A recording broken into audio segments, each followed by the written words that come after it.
So this is your twin flame soulmate reading for my earth signs. At the end, I do have the morning coffee messages for Taurus, Virgo, Capricorn.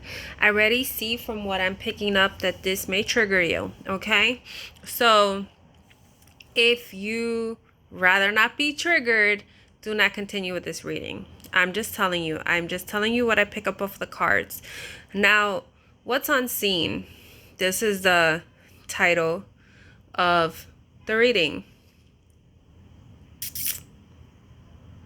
Or rather the thumbnail. I can't have decided until I actually go through this. This top row here was like I asked, what are you not seeing? The cementerio, that's a cemetery. But it says repose, spider, perseverance, moth, transformation. When I picked up spider, I felt there's a third party influence here.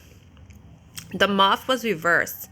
That is something you're refusing to transform. There is an ending here with the cementerio here. But the repose card, like the meaning of this deck, is about taking time to reflect, to go back. I'm just looking off here. Give me a second because it says, repose, the time of rest is needed. You might need some quiet time so you can reflect peacefully. So there are things that you may refuse to want to see about a possible ending or possible, the spider looks like a web. There is something circling. It's going from one to the next. But in the book itself, the spider is about determination, about, if I'm pausing, it's because I'm looking at the little insert that it has. It says the road is long and arduous, but the reward will be worth it. So if you are resonating with a twin flame connection, soulmate connection, just the journey itself is trying to tell you that it's not going to be an easy road. It's a long journey. It depends on you whether you want to continue, depending on where you are in this stage of your journey. Some of you are still attempting to transform into the beautiful butterflies that you are, and going into these stages with the cocoon, I believe it's a moth to the butterfly, or don't ask me, I may be wrong. It is time consuming in a sense. It's going in your shadows, going in your blocks, going to release what's been hidden. It's really seeing your thought process, your mindset as how you saw yourself in this connection in your own life. And some people are not ready to go along that journey because there are things that we may not like about ourselves. There are things that we don't want to embrace about ourselves. So that's where you are. You're at this transition, and it makes sense because October is the month of like fall, change, is transform, it's transformative time. Like there is something that you're not seeing. I'm looking at this and then it's revealing right here. It's as if when I mentioned third party, it could be like you're dealing with someone that's married, and this person is in the stage of being with them. They made that vow to death. You have unrequited love. You may be dealing with someone that is not giving you the fair exchange, or not showing their true intentions of how they feel for you. Whether they are in a third party, whether it's an actual person or another third party situation that's influencing this connection. It's also, you may feel, and this is what I feel that's triggering as well, that this connection is till death. Like, well, this is my person, so I have to accept everything that he does or she does. No, at the end of the day, you have free will. At the end of the day, you decide for yourself, do I want to take part of this? Because it's like, this is my life.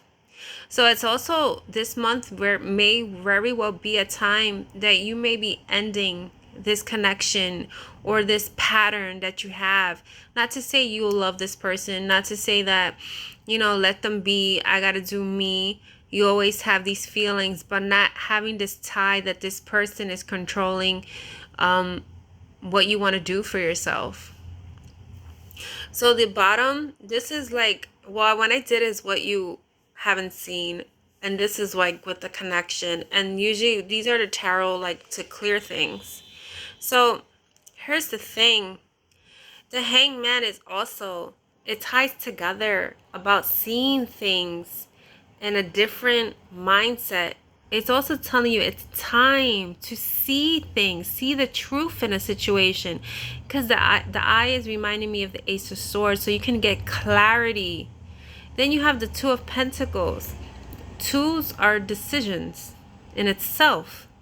The Two of Pentacles is like, and I kid you not, there's the butterfly. There's a decision to become this moth to this, well, it could be the same butterfly, but you get what I'm saying. To become the butterfly, to be vibrant, because some of you may be in this dark energy. Like, focus on this connection. Focus on maybe tied to it. Like, you know, you want it so bad, but there could be an ending. Because endings have to happen for new beginnings. And sometimes endings in itself, not to say the ending of the connection, but the ending of the way you see the connection. Ending of the way that you see yourself spiritually, of what you want to do for yourself, or how you see people around you. Because they want you to become this beautiful Queen of Pentacles. This person that's grounded. It makes sense because you guys are earth signs. To be grounded. To know what love is. To have love that is equal exchange. To maybe be with someone that it's not out of convenience of the marriage. It's because you love this person. It's also a sense of being a Queen of Pentacles, so you can have your match of a King of Pentacles, so you could be with that match. And sometimes we want something, but we're not at that level yet. And in order for us to, sometimes we desire this type of person, or this type of, like, why can't this person be this way? But are you? You know, who are you to judge? So it comes to be about breaking your foundations, essentially. There's a lot of death here, and that's not a bad thing. It's a transformation. You got the cemetery, you got the moth transformation, that's the death energy. You got the skeletons here, and my backdrop is skeletons. I mean, that's not an accident, my earth signs. So it's really more about taking stock as what is holding you to the past, what is making you unclear on your path, because you're in this spider web, maybe you and another person, or just this connection. You know, take the messages that resonate and leave the rest. And if you are triggered, that's not something I meant to do. It's something that at times when we get triggered, it's because of the fact there's something that maybe we are not ready to accept. But then again, if you're looking at this reading and it's not resonating, don't look at it. You get what I'm saying? All right, so we're gonna look at your timing cards. Oh, for Taurus, we have 9. It's kind of ironic. We just shifted out of the 9th month, but could be 9 months. Could be the number 9 itself. Like you may be seeing 9s is close to a completion, and we're in the 10. In order to get to this 10 in October. Also, it's about, it could be like the calendar day itself, because that's how I created it. For Virgos, we have 17. That's an 8. This here, as I'm seeing 8s, you may want to check my Instagram. I put an 18 plus title, and a lot of 8s were coming out. I feel like that message may resonate for you. If it doesn't, it's not for you. I'm just saying. And Capricorns, 4. The 4, I'm really getting 4 months for you guys. But this is your reading, my beautiful earth signs. You guys take care this month.